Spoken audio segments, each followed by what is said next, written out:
College की पिशावर और चारसदा में वाक़ प्रॉपर्टी को औने पौने दामों किराए पर देने का इंकशाफ हुआ। दस्तावेजात के मुताबिक इस्लामिया कॉलेज की जायदाद का किराया वसूल नहीं किया जा सका। कॉलेज की लाखों रुपए किराए वाली दुकानें सिर्फ 1000 रुपए माहाना किराए पर दे दी गई हैं। जराये के मुताबिक दुकानों पर 62 लोगों का कब्जा होने की वजह से हुकूमत भी कार्रवाई से गुरेजा है। इस्लामिया कॉलेज की पिशावर और चारसदा में वाक़ प्रॉपर्टी को औने पौने दामों किराए पर देने का इंकशाफ हुआ है।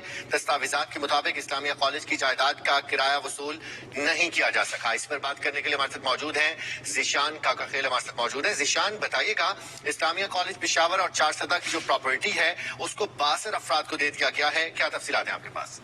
देखिए, इस तरह है कि इस्लामिया कॉलेज पिशावर की 220 दुकानें हैं। इसके साथ साथ 700 एकड़ जमीन जो है उनको औने पौने दामों दिया गया है और बताया जा रहा है कि कई सालों से जो है इसकी जो किराया है वो भी वसूल नहीं किया जा रहा। ये अरबों रुपए का किराया है। अगर ये वसूल होगा तो इससे यूनिवर्सिटी को जो है मजीद कोई माली मुश्किलात का सामना नहीं करना पड़ेगा। इसमें यूनिवर्सिटी हुकाम ने बार बार जो है दरखास्तें की कि इससे रिकवरी की जाए, लेकिन ताहाल इसके लिए कोई रिकवरी नहीं की जा सकी और न ही कोई जमा प्लान बनाया जा सका। इनमें बेशतर दुकानें जो है ऐसी जगहों पर वाक़या है जो काफी ज्यादा महंगी है और इनको 1000 और 2000 रुपए पर दी गई है, जबकि मार्केट में उसका रेट 50,000 और 1 लाख रुपए है।